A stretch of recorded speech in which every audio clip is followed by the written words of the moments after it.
Guys, you already know what time it is when you hear that soundtrack. That's right, it's episode 13 of King Schmuck's Drama of the Week. And if you're new here, welcome to the channel. I am King Schmuck and I present to you a countdown of some of the juiciest drama around Rise of Kingdoms. Stick around to find out what happens when you break your KVK agreements, insult a tyrant king's parents, put your content creators in a farm alliance, and intentionally feed your camp DKP in order to win the star. It is betrayal season where kingdoms and caps argue over betraying over the star, and with supreme strife around the corner, you already know a lot of backstabbing and community clashes will happen. I work a full-time job while creating this content on the side, so any support from you guys means a lot to me. Subscribing and liking is completely free and it really helps me out a lot. So please show some love for the effort I put into bringing you guys entertaining Rise of Kingdoms content. Let's not waste any more time and let's get into the first segment of this video. Starting off with our first segment, we have a KVK 2 showdown featuring two kingdoms, Kingdom 3743 and Kingdom 3741, allied together against an insanely strong Imperium Kingdom 3740. Now in this matchup, 3743 and 3741 were competing neck and neck for the top spot in DKP, which basically secures the star for them.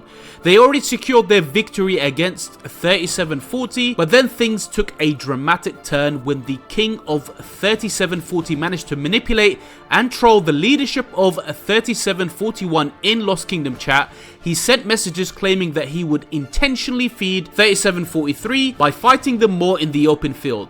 This caused clear panic in 3741's leadership, who began to fear the chances of losing the star. In desperation, 3741 asked to drop a fort in a zone where 3743 was already fighting 3740, and when 3743 declined, they still went ahead and dropped the fort anyway, trying to force their way in. But then they noticed that 3740 had already started retreating, leaving 3743 to secure the lead in DKP.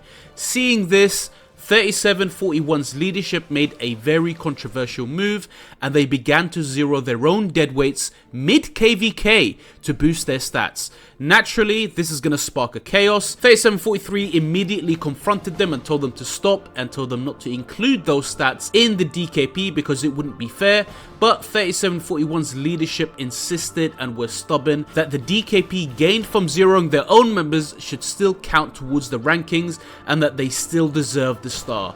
At this point, 3743 had enough and they decided to ally with 3740 instead, turning against 3741 and push them out of the zone to claim the star for themselves. Which means the strategic trolling of 3740's king actually worked. The allies decided to fight each other over the star and 3740's king actually managed to get a piece of the first capture rewards for his kingdom.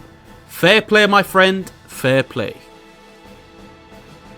On to our next segment where we have a Diddy Seed KVK. That's right, a Diddy Seed KVK where things got ridiculously heated over something incredibly minor. This was a classic top versus bottom scenario, earth and fire allied together against water and wind. The KVK itself ended fairly quickly and the end of KVK rewards were set.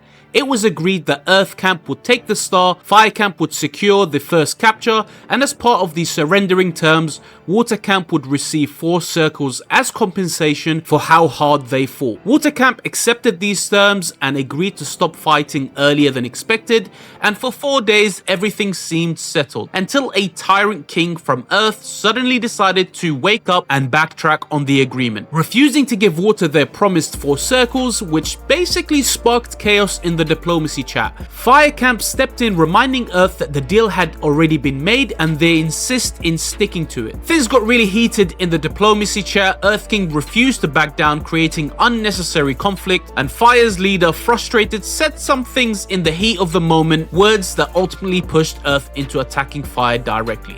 To Fire's credit, they did stand their ground to defend Water and honor the original agreement, but despite many Earth leaders sympathizing with Fire, treating them respectfully, none of them dared to stand up against their king in the end, and Earth betrayed Fire and pushed them out of the zone. Here's what Fire Camp's leader had to say about the situation on voice. Everybody supported the deal, and then like maybe 2 days later, this dude, they start building to the rings, to the circles as supposed to, and then this dude flips out, drops a fort, cuts their territory, and I'm telling them like, look, y'all got to make this right. Like I gave these I gave these people our word. Like, we're not real life enemies. I'm like, it's a game. They fought well. We offered them rewards. I'm not going to kick them out the zone because we have a good relationship. Yeah. I was like, just give them what they said, and that's it. So today he started trying to say, okay, we're not going to give them the circles until this date. And I was like, dude, stop playing the games. Just give them the circle. That's it. Just give them the circles and let's all move on. And then he sent his people to my city. So we all made a ball, and then they attacked our ball, and then it started. Can I just quickly ask, he sent me a screenshot of something to do with his mother. You said, he asked for somebody asked for his mother's address or your address. You said your mother, something like that. And he said, apparently that's what kicked off everything. So he was asking me for my address. Yeah. And I said, my address is at your mother's house.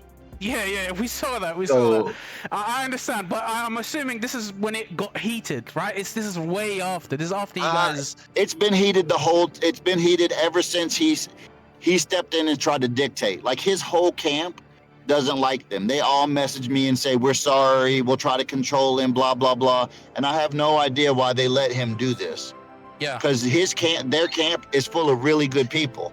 But for whatever reason, he has control, and he's like going against their wishes. It wasn't just Fire who approved. Like, when Badman put the proposition together for the circles, people from Earth spoke up and said, yeah, we think that's a good idea. And I'm like, yeah, it's ROK community. We're not real enemies. People 100%. Wait 3 or 4 months to go to KVK and get rewards. I'm like, those circles don't hurt us. We don't miss anything. He's just trying to cause, he's probably some little guy smoking a cigarette somewhere, shaking a finger at his phone. Like, he just is he's just not a very happy person. Like, we didn't have to do any of this. And there you have it, guys. You heard it from the man himself, the leader of Fire Camp. Much respect to him and his kingdom. Despite losing King's Land and their initial rewards, they still tried to fight for what's right, and they tried to defend their honor by sticking to the original agreement. And for our juicy special segment, we've got our boy Furious, who's recently found himself in a heated clash with his leadership after being kicked out of the main alliance to make room for the new migrants. Leadership tried to spin it by saying Furious didn't meet contribution standards and was low on the rankings, but Furious clapped back, arguing that 1365's leadership doesn't correctly calculate his T4 heals and deads, and that if they did, his contribution score would be much higher. Instead, the system heavily favors T5 players, leaving him at a disadvantage as a T4 player. To make things worse, Furious says leadership acted slimy, giving him just a few hours notice before removing him, without giving him a proper message beforehand. After 2 years of loyal service, turning down offers to migrate to bigger Imperiums, he felt betrayed and disrespected, and obviously violated. Furious backed this up by showing receipts, screenshots of how many speed ups he burns every KVK, proving that he contributes nearly 4 times more than what's actually normally required for him. But the drama didn't stop there.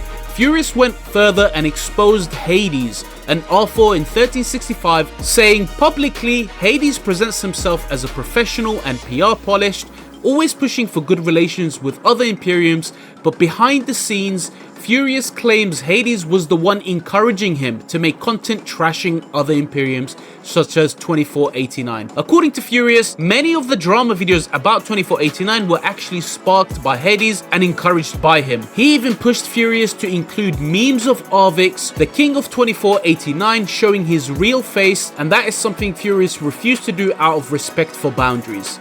Leaked screenshots also show Hades in our 4 chats disrespecting another content creator, 12-inch PvPness, who quit and basically had a goodbye video completely respecting the leadership of 1365, while at the same time hyping up Furious as a fighter who always zeroes his troops, and this directly contradicts the leadership's claim that Furious wasn't contributing enough and deserved to be placed in a farm alliance. As for Hades, I did try to reach out to hear his side of the story, but he declined to comment, preferring to handle the situation through damage control behind the scenes. As time went on, more screenshots surfaced showing Hades completely crashing out whenever he felt it was safe to do so. For a full breakdown, make sure to check out Furious's video where he goes into full detail on how 1365's DKP system clearly puts him at a disadvantage in the calculation phase. This video even caught the attention of Baba, who decided to comment on it, and for some weird reason somebody decided to comment this regarding my name, and 186 of you actually agree with this comment, which is very, very weird, by the way, guys. I don't actually do this. But back to the main point, not everybody agreed with Furious. Some tried to call him a leech, claiming that he was only in 1365 for the gold chests. But honestly, I think the real leeches are you guys. Because how is it that over 70% of you watching my content aren't even subscribed? You sit here enjoying the videos, but you can't click a simple button that's completely free of charge. Come on guys, it doesn't cost a penny to hit subscribe, so please do it now to help me out. Do help me push towards 1,000 subscribers, so maybe, just maybe, Fleisch will finally respect me enough to give me an interview and not block me and completely ban me from his Discord. And that's it for today's video. I was going to add some more betrayals,